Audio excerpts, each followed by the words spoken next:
Sir एक पंक्ति में ये कहना कि ये एग्जाम रद्द किया जाता है, कहने वालों के लिए एक सामान्य पंक्ति होगी, एक लाइन की एक शब्द होगा। कुछ बच्चे हैं जो ऐसे सोच रहे थे कि हम इसी साल किसी गवर्नमेंट मेडिकल कॉलेज में चले जाएंगे, है ना, उनके मार्क्स बहुत अच्छे आ रहे थे।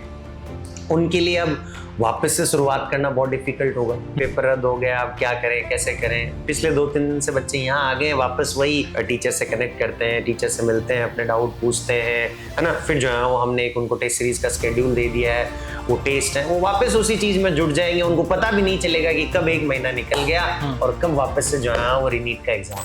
दोस्तों, पूरे देश भर में इन दिनों नीट परीक्षा का मुद्दा चल रहा है। अलग अलग प्रतिक्रियाएं कोचिंग संस्थानों से भी आ रही हैं, नेताओं से भी आ रही है, पक्ष विपक्ष दोनों से आ रही है। हालांकि सीबीआई जांच कर रही है और एनटीए ने यह भी कह दिया है कि परीक्षा की जो डेट है वो भी जल्द होगी, 21 जून को आने वाली को बच्चे जो है वो एग्जाम भी देंगे। अभी मेरे साथ एनके सर हैं जो लंबे समय से नीट के बच्चों को पढ़ा रहे हैं, बच्चों की नब्ज को जानते हैं, बच्चों की भावनाओं को समझते हैं और बच्चे कैसे तैयारी करते हैं इसको बहुत नजदीक से देखते हैं। एनके सर, जब ये खबर आपने सुनी, क्योंकि आप सीधे बच्चों से जुड़े हुए, बच्चों के इमोशंस आपके साथ जुड़े हुए, और ये सबसे पहले आपने सुना कि नीट का एग्जाम रद्द हो गया, क्या उस समय आपने सोचा था या एक बार के लिए आपको लगा होगा ये तो झूठी बात होगी? देखो, वैसे तो जब एग्जाम के फाइनल रद्द होने की बात आई थी, जैसे 3 तारीख को एग्जाम हुआ था, उसके बाद 8 तारीख के आसपास ऐसे 7-8 को हलचल शुरू हो गई थी। पता लगने लग गया था कि भाई ऐसा कोई गेस पेपर था जो मार्केट में बच्चों के पास घूम रहा था कहीं ना कहीं, है ना। फिर उसके बाद 1-2 दिन बाद में तो जहाँ वो डिसीजन ही आ गया कि भाई परीक्षा रद्द हो गई है। डेफिनेटली देखो, बच्चों के लिए भी, हमारे लिए भी, टीचर्स के लिए भी, सबके लिए जिन्होंने साल भर मेहनत की है और मेहनत से उस एग्जाम को दिया है, उन सब के लिए ही वो एक सेटबैक था, है ना। बहुत सारे बच्चे, अलग अलग प्रकार के बच्चे हैं। कुछ बच्चे हैं जो ऐसे सोच रहे थे कि हम इसी साल किसी गवर्नमेंट मेडिकल कॉलेज में चले जाएंगे, है ना, उनके मार्क्स बहुत अच्छे आ रहे थे। उनके लिए अब वापस से शुरुआत करना बहुत डिफिकल्ट होगा। कुछ बच्चे जो जिनके मार्क्स जो है वो थोड़े से कम आ रहे थे, है ना, एकदम बॉर्डर पे थे, वो सोच रहे थे कि यदि ये पेपर लीक होके कुछ ऐसे बच्चे एंटर कर जाते हैं जो कि डिजर्व नहीं करते थे, वो डेफिनेटली हमारी सीट रोक रहे हैं, तो उनके मन में ये ख्याल आ रहा था।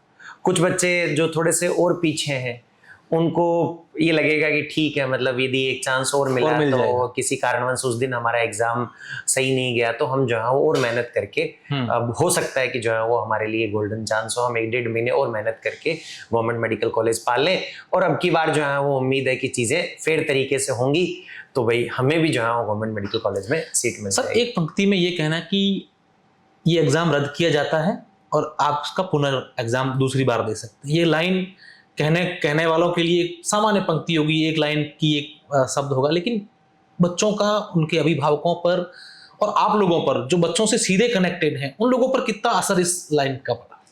नहीं देखो, हमने तो जैसे अभी बहुत सारे बच्चों से बात भी की है, सब बच्चों को हमने दोबारा यहाँ पे बुलाया भी है कि भाई आप यदि प्रिपरेशन करना चाहते हो अगले 1 महीने, तो यहाँ आओगे, हमारे पास रहोगे, अपने टीचर्स से जुड़ोगे, है ना, एक पढ़ाई का फ्लो बनेगा, आसपास एक पढ़ाई का माहौल क्रिएट होगा, तो एक्चुअल में आप जो है वो प्रिपेयर कर पाओगे, उस चीज को भूल पाओगे। अदरवाइज जो है वो एक्चुअल में उस चीज को भूल पाना बहुत मुश्किल होगा। अब घर पे रहोगे तो जो है वो वैसा ही माहौल बना रहेगा। सर मैट्रिक सीकर अपने आप में एक अच्छा नाम है और बच्चे यहाँ फेयर तरीके से पढ़ते भी हैं, तैयारी भी करते हैं। यहाँ जो बच्चे आ रहे हैं वो क्या आपसे मिलके, क्या, क्योंकि रीनीट के लिए आप जैसा बता रहे हैं कि बच्चों को आपने बुला दिया है, तो लगभग बच्चे यहाँ क्या अपना बात क्या शेयर कर रहे हैं कि सर ये हो गया, या कैसे मोटिवेट खुद को कर रहे हैं बच्चे? क्योंकि दूसरे बच्चे जो हैं वो हमारे साथ क्या साल भर इतना जुड़ के इतना अच्छे से मेहनत करते हैं कि जब वो हमसे दूर थे ना, तभी वो थोड़ा सा ऐसे सोच रहे थे कि पेपर रद्द हो गया, अब क्या करें, कैसे करें। पिछले 2-3 दिन से बच्चे यहाँ आ गए, वापस वही डाउट काउंटर है, बच्चे डाउट पे आते हैं, डाउट पे टीचर से कनेक्ट करते हैं, टीचर से मिलते हैं, अपने डाउट पूछते हैं, है ना। फिर जो है वो हमने एक उनको टेस्ट सीरीज का शेड्यूल दे दिया है, वो टेस्ट है, वो वापस उसी चीज में जुड़ जाएंगे। उनको पता भी नहीं चलेगा कि कब 1 महीना निकल गया और कब वापस से जो है वो रीनीट का एग्जाम हो। सर मेरा अहम सवाल है, अभी हम सीकर में बैठे हैं और जैसे ही नीट का ये एग्जाम रद्द हुआ, लीक हुआ, जो भी हुआ, सीकर का नाम आ गया बीच में, इसको किस तरीके से देखते हैं आप और इस पर क्या कहना चाहेंगे? देखो, एक्चुअल में सोशल मीडिया का जमाना है ना, लोग, बहुत सारे लोग बहुत सारे फैक्ट्स चेक ही नहीं करते, है ना। वो सिर्फ और सिर्फ ऐसी बातें बोलते हैं जो आग की तरह फैल जाए, है ना। मैं आपको एक दो ऐसे उदाहरण दूं। बहुत सारे लोगों ने ट्विटर पे भी, सोशल मीडिया पे भी 2024 में नीट का पेपर हुआ था, है ना, उसको लेकर भी अब सवाल खड़े कर रहे हैं कि ना उस समय भी सीकर में चीटिंग हुई थी, जबकि 2024 की जो नीट थी वो उसका पूरा मामला सुप्रीम कोर्ट में भी गया था। सुप्रीम कोर्ट ने पूरा डेटा एनटीए से रिलीज करवाया था और उस डेटा से आईआईटी मद्रास और आईआईटी दिल्ली की जो टीम थी, है ना, उन्होंने उसका पूरा एनालिसिस करके ये बताया था कि भाई कहीं पे भी ऐसा नहीं हुआ है कि कोई मास चीटिंग हुई हो, है ना, कोई भी ऐसे मास मेल प्रैक्टिस हुई हो, कहीं पे भी ऐसा कुछ नहीं हुआ। उस डेटा को देख के, उस डेटा पे ही लोग सवाल खड़े कर रहे हैं कि ऐसा कैसे हो सकता है कि जो देश के सबसे सेंटर वाइज डेटा रिलीज किया था कि देश के सबसे जो टॉप 50 सेंटर है, मतलब जिनकी सक्सेस रेट सबसे ज्यादा है, कि मान लो किसी सेंटर पे 400 बच्चों ने एग्जाम दिया और उसमें से जो है वो लेट से 100 बच्चे गवर्नमेंट मेडिकल कॉलेज में पहुंच गए, तो उस सेंटर की सक्सेस रेट 25% है ना। तो ऐसे जो सेंटर्स हैं, है ना, वो सब सीकर में ही क्यों है? जैसे जो देश के सबसे टॉप 50 सेंटर थे उनमें से लगभग 38 या 39 सीकर में थे, है ना। अच्छा। और उन सेंटर्स की सक्सेस रेट किसी की 12% थी, किसी की 10% थी, किसी की 9% थी, किसी की 8% थी, जबकि कंट्री लेवल पे ये सक्सेस रेट जो है वो लगभग 2-3% होती है। हाँ। तो लोग सवाल खड़े कर रहे हैं कि ऐसा कैसे हो सकता है, सीकर में ही एक हुआ, सीकर में हो सकता है चीटिंग हो रही, लेकिन ऐसे 40-40 सेंटर्स पे कभी कोई चीटिंग नहीं होगी। कोई मान लो हो भी तो एक सेंटर पे हो जाए, 2 सेंटर पे हो जाए, ऐसा नहीं हो सकता कि 40-40 सेंटर, जैसा कि इस बार हुआ है। इस बार तो जो है वो बेसिकली सेंटर पे चीटिंग नहीं हुई है, इस बार तो जो है वो पेपर ही जो है वो लोगों के पास पहले से आ गया था। आज सीबीआई ने जो है वो पुणे से जो मास्टरमाइंड है उसको गिरफ्तार भी किया है, तो उनके पास पेपर आ गया था, फिर उन्होंने किसी और को दिया, किसी ने और, फिर वो एक चैन बन गई। तो कहीं ना कहीं सीकर कोचिंग का हब है, शिक्षा की नगरी है, यहाँ पे इतने सारे बच्चे नीट की और जेई की प्रिपरेशन करते हैं, तो कहीं से घूमते घूमते यहाँ पे भी आ गया हो। तो सर क्या है इसका असर? अभी जैसे एग्जाम एडमिशन है नीट के वो शुरू हो गए, देखने को मिलता है। बच्चों से, अभिभावकों से पूछोगे तो यहाँ पे जितना भी बच्चा आता है वो सब बच्चा जो है वो केवल हमारे एडवर्टीजमेंट और इससे नहीं आता। बच्चा यहाँ पढ़ के जाता है, 2 साल हमारे पास रहता है, वो यहाँ के सिस्टम से, यहाँ की एजुकेशन क्वालिटी से प्रभावित होके, है ना, यहाँ की जो पर्सनल केयर है उससे प्रभावित होके, चाहे वो बच्चे हों चाहे पेरेंट्स हों, वो प्रभावित होके दूसरे बच्चों को रेफर करते हैं और उन्हीं रेफरेंस से कंटिन्यूअसली बच्चा आता है। ऐसा नहीं है कि हमारे केवल एडवर्टाइजमेंट से जो है वो बच्चा आता है। तो अभी भी जो है वो सीकर में उतना ही बच्चा पढ़ रहा है जितना पिछले साल था, है ना। यहाँ पे आप बच्चों से भी मिलेंगे, आप यदि जो है वो यहाँ पे रेंडमली जो है वो 50-100 बच्चों से पूछोगे तो आपको बच्चे कहेंगे कि नहीं, ऐसा कुछ नहीं है, पूरे साल भर जो हम मेहनत करते हैं उसका परिणाम आता है, ना कि जो है वो कोई चीटिंग या जो है वो पेपर लीक। बिल्कुल सर, इसी के चलते एक कल बयान आता है देश के शिक्षा मंत्री का कि अगला जो नीट का एग्जाम होगा वो कंप्यूटर बेस्ड होगा, डिजिटल होगा। इसको किस तरीके से देखते हैं? ये एक चुनौती है क्या? इसमें लीक की या इस प्रकार की संभावनाएं नहीं है, या ये और अच्छा है? नहीं, बिल्कुल, देखो जो नॉर्मल ऑफलाइन एग्जाम है उससे ज्यादा अच्छा है ना।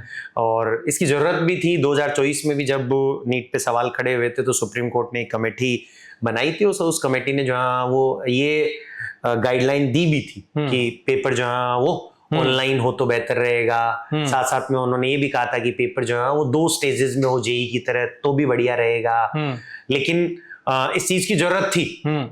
अब 2024 में तो क्यों नहीं माना और क्या हुआ वो अलग मैटर है, बट अभी जो है वो शिक्षा मंत्री जी ने जो है वो ये घोषणा कर दी है कि भाई नेक्स्ट जो नीट होगा 2027 का वो कंप्यूटर बेस्ड टेस्ट होगा, सीबीटी मोड में होगा। तो वो डेफिनेटली जो है वो ऑफलाइन की बजाय ज्यादा बच्चों के लिए भी और ज्यादा पारदर्शिता रहेगी, ज्यादा पारदर्शिता भी रहेगी, और ये सब पेपर लीक के मामले जो है वो कम होने के चांसेस होंगे। बाकी तो वो सिस्टम कैसा बनाते हैं डिजिटली, वो कितना साउंड रहता है ना, कितना सिक्योर है, उस सब पे बहुत कुछ डिपेंड। बिल्कुल सर, पिछले कुछ दिनों की नकारात्मकता से बाहर निकल के आपसे एक पॉजिटिव पूछे, क्योंकि आपका एक नाम सर नीट एजुकेशन में बहुत अच्छा नाम है पूरे स्टेट में, राजस्थान में और सिक्सर में नो डाउट है।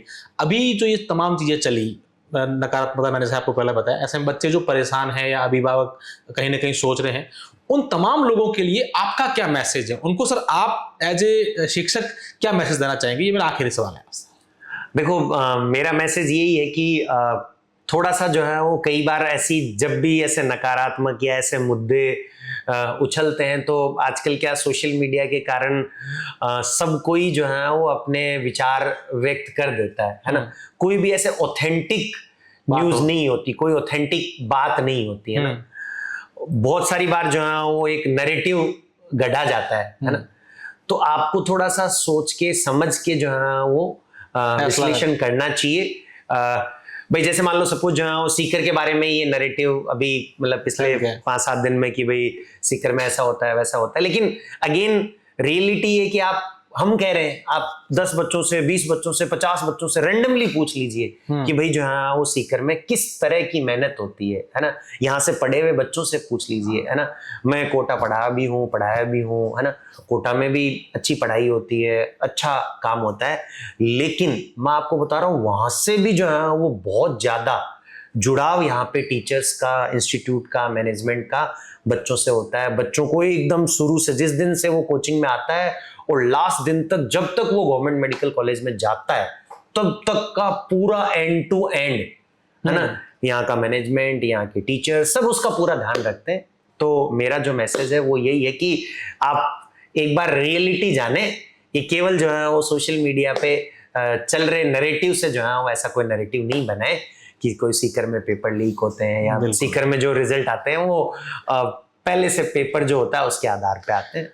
निश्चित तौर पर सर एनके सर ने बहुत ही अच्छी जानकारी तमाम उन बच्चों के लिए, अभिभावकों के लिए दी है। और कहीं ना कहीं ऐसे माहौल में एक बच्चों को मोटिवेट करने के लिए पॉजिटिव बात करना भी और ये चीज़ें मैसेज देना भी बहुत ज़रूरी भी है। तो तमाम जो बच्चे हैं वो अच्छे से तैयारी करें जिन्होंने अभी एग्ज़ाम दिया है, और 21 जून को अपनी पूरी तैयारी के साथ एक नए जोश और जुनून के साथ इस परीक्षा को दीजिए। बहुत बहुत धन्यवाद।